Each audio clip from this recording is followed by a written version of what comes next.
বয়স হলে কোনো সমস্যা নাই, ভালো মনের যদি একটা মানুষ পাই, সে যদি আমার 2 বেলা 2 মুঠো ডাল খাওয়াইতে পারে, ডাল দিয়া ভাত দেয়, তাও আমি খুশি হব।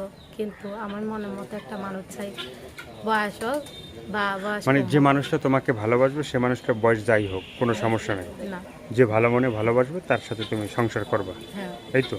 হ্যাঁ। তো দর্শক, ভিডিওটি দেখলে আপুটির ফোন নাম্বার পাবেন। প্রিয় দর্শক, দেশ এবং প্রবাসে এই মুহূর্তে যে যেখান থেকে আমাদের ইউটিউব চ্যানেলটি দেখছেন, সবাইকে প্রীতি এবং শুভেচ্ছা জানিয়ে শুরু করছি আজকের প্রতিবেদন। তো দর্শক, দেখতে পাচ্ছেন যে আমার সামনে একজন বোন আছে, এই বোনটির জীবনের গল্প আপনাদের শোনাবো। আপু, আসসালামু আলাইকুম। ওয়ালাইকুম আসসালাম। কী নাম ভাই? লাবণী। লাবণী আপা। লাবণী আপা কি ভালো? হ্যাঁ, আল্লাহ রাখতে কোনো রকম। কোনো রকমের রাখছে। হুম। তো লাবণী আপার জীবনের গল্পটা একটু শুনতে চাই, কি অবস্থায় কেমন দিনকাল কাটছে? এই তো আল্লাহ রাখছে কোনো রকম। কোনো রকমের। হুম।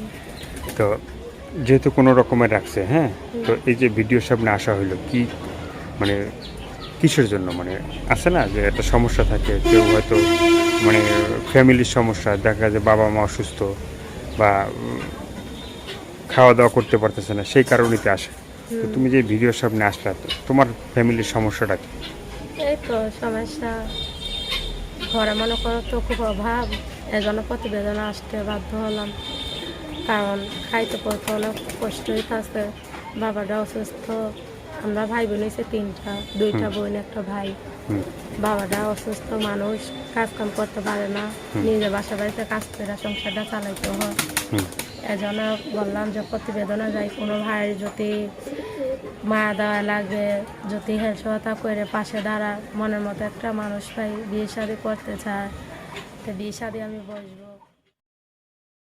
আর আমি তো সেলাই মেশিনের কাজ জানি, আমাদের কাছে টাকা নেই দেখে মেশিন কিনতে পারি না। মেশিনটা কিনতে পারলে আমি মেশিন চালিয়ে খাইতে পারতাম। তো মনে করো আমাদের ঘরে অনেক অভাব। তা আপুর সংসারে মানে কে কে আছে? আমার সংসারে বাবা মা আর আমরা 3 ভাই বোন। 3 ভাই বোন। 2টা বোন, একটা ভাই। 2টা বোন, একটা ভাই। ভাই কি বড় না ছোট? ভাইটা ছোট, বোনটাও ছোট, আমিই বড়। ভাইটা ছোট, বোনটাও ছোট, তুমি হ্যাঁ। সবার বড়। হ্যাঁ। তো তোমার উপরে নির্ভর করছে তো সংসার নাকি? হুম। আমারই দায়িত্ব পড়ছে ফ্যামিলিরা। তা আপুর দেশের বাড়ি কই? আমার দেশের বাড়ি, হুম। আমার দেশের বাড়ি নাটোরে। নাটোরে। হুম। তো এখন এই যে নাটোরের মেয়ে লাবণী, হ্যাঁ। তো যারা যোগাযোগ করবে আপুর সাথে, হ্যাঁ, তো যারা এই মানে ভিডিও দেখার পরে যোগাযোগ করবে, হ্যাঁ, তারা তো অনেকে দেখতে চাবে যে লাবণী আপুর একটু সরাসরি দেখি কি অবস্থায় কেমন আছে। তাদের যদি ভালো লাগে যে আমি দেখবো, আমার তো তারা দেখতেছে, তাদের যদি ভালো লাগে যে আমার মনের মতো মানুষটারা আবারও দেখি, সে যদি একটা ফোন কিনা দেয় তাহলে কথা হবে। হুম। আমার তো ফোন থাকলে তাহলে তো আমি ইমোর নাম্বার দিতাম।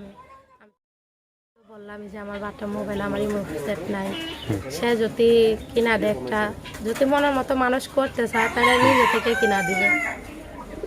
মানে মনের মতো মানুষ যদি তোমাকে দেখতে চায়, সেই আর কি তোমাকে একটা ফোন কিনে দেবে, সেটা দিয়ে কথা হবে। হ্যাঁ। তো এখন লাবণী আপা, এই যে ভিডিওর সামনে আসা হলো, অনেক দর্শক আছে যে ভিডিও করার পরে মানে দর্শক ভাইরা দেখার পরে দেখে যে মানে ফোন দিলে ফোন ধরে না, কথা বলে না, বাংলাদেশের ফোন নাম্বার পাইলে ফোন রিসিভ করে না, ঠিক আছে, বহুত নানান অজুহাত আছে। তো আবার টাকা পয়সা দিলে মানে টাকা পয়সা নেওয়ার পরে আর তার সাথে যোগাযোগ থাকে না, ঠিক আছে, এভাবে অনেক মানুষ আছে, যোগাযোগ থাকে না, ঠিক আছে। সবাই কি আরে হয়তো তাদের পছন্দ হয় না, এর জন্য আবার কিছু কিছু ফুলারাও আছে, টাকা মনে করো 2-1 হাজার টাকা দিয়ে আর ফোন দেয় না। আর হেলসতা করে তাদের পাশেও দাঁড়াইতেছে না। ফুলাদেরও তো দোষ আছে, মেয়েদের কি একলাদেরই দোষ আছে নাকি? আর একটা মাই পাইলে সেই মায়ের সঙ্গে আর কথা বলে না, তাইলে মাইয়ে কী করবো? বাদ দিয়ে তার একটা ফুলার সঙ্গে কথা বলতেই হবে। আর আমার যদি কোনো ভাই হেলসতা করে, আমি একজনের সঙ্গে কথা বলতে চাই, আমি একজনের সঙ্গে কথা বলবো, সে যদি আমার বিয়ের প্রস্তাব দেয় আমি তার সঙ্গে বিয়ে করব।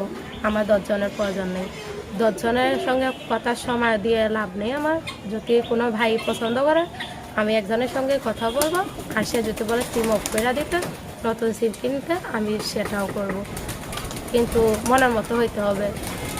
আপনারা সবাই ফোন দিবা, আপনাদের কাছে একটাই অনুরোধ, খারাপ কথা বলবা না। যদি খারাপ কোনো কিছু নিয়ে ফোন দিতে চাও তাহলে আমার নাম্বারে ফোন দিবা না। যদি ভালোবাসার ইচ্ছা থাকে তাহলে ফোন দিবা, খারাপ কথা কারণ আমি সহ্য করতে পারি না।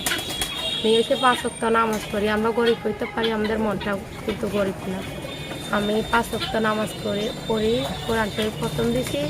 আমি খারাপ কথা শুনলে আমার খুব খারাপ লাগে। আর যে খারাপ কথা বলবে, একটাই অনুরোধ, ফোন দিবা না আমাদের।